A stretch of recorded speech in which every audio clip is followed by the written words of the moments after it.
This lesson is to convert from improper fractions to mixed numbers and from mixed numbers to improper fraction.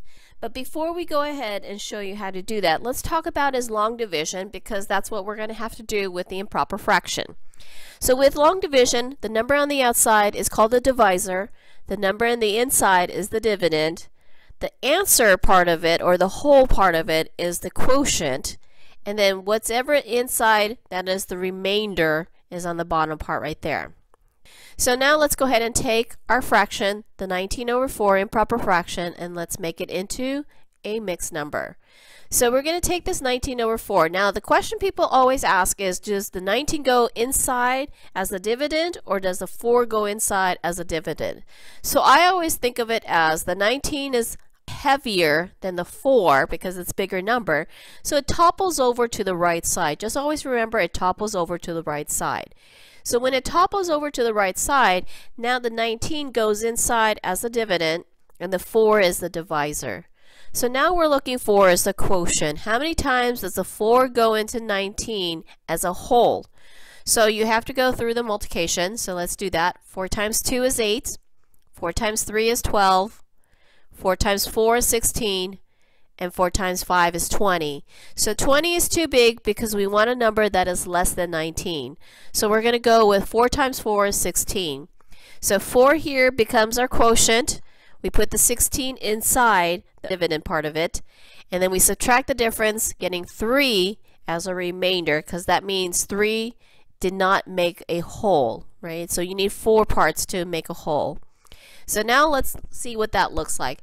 So we're going to take our quotient, that becomes the whole number, the 3, which was the remainder, becomes the numerator, and then the 4 that was outside on the divisor becomes our denominator, and this is a mixed fraction.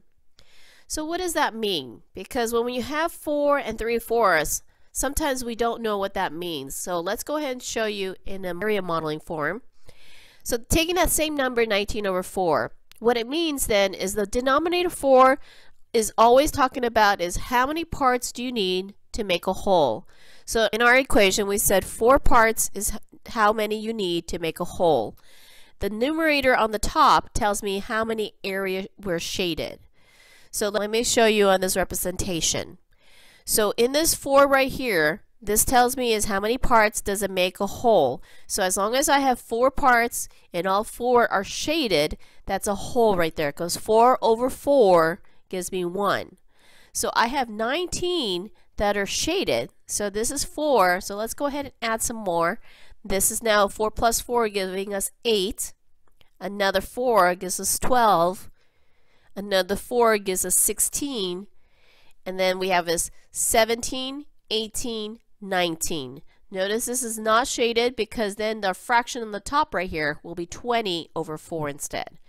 And so this tells me is I have 1, 2, 3, 4 parts that are whole, and then 3 parts that are remaining, or the 3 areas that are shaded out of the 4. So in our mixed number, that's what it looks like. Is this 4 right here, the number on the outside right here represents is how many whole that you had, and then how many of these are still shaded but not quite a whole, because you need 4 out of 4 to give me a whole right there. Okay, now let's convert from mixed fraction to improper fraction.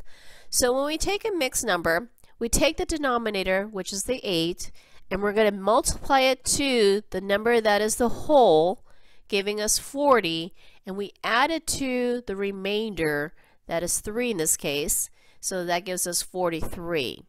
So when we change this into improper fraction, the 43 now goes on the numerator, and the 8 that we started with to make a whole part will go back to as a denominator. And so this is now an improper fraction. Okay, so again, you may ask, I still don't know what that means. So let's go ahead and show you an area modeling. So when we say 8, we said that 8 parts makes a whole. So I want is 8 right there. Then I want more of these 8s, right? Because we need 40 of these. So 8 times 2 gives us 16. 8 times 3 gives us 18. 8 times 4 gives us 32. 8 times 5 gives us 40, and we need a 43. So here's our 3, and that's 43. and it was out of 8. So we have then is 43 out of 8. So that's going to give us the improper fraction. And for a mixed number, it's going to be 5 out of the 3/8, because again, this is 1, 2, 3, 4, 5 whole parts right there. And then we had this 3 still that are shaded, that was not complete, or that was not a whole right there. And out of the 8 parts that were in the little sections right there.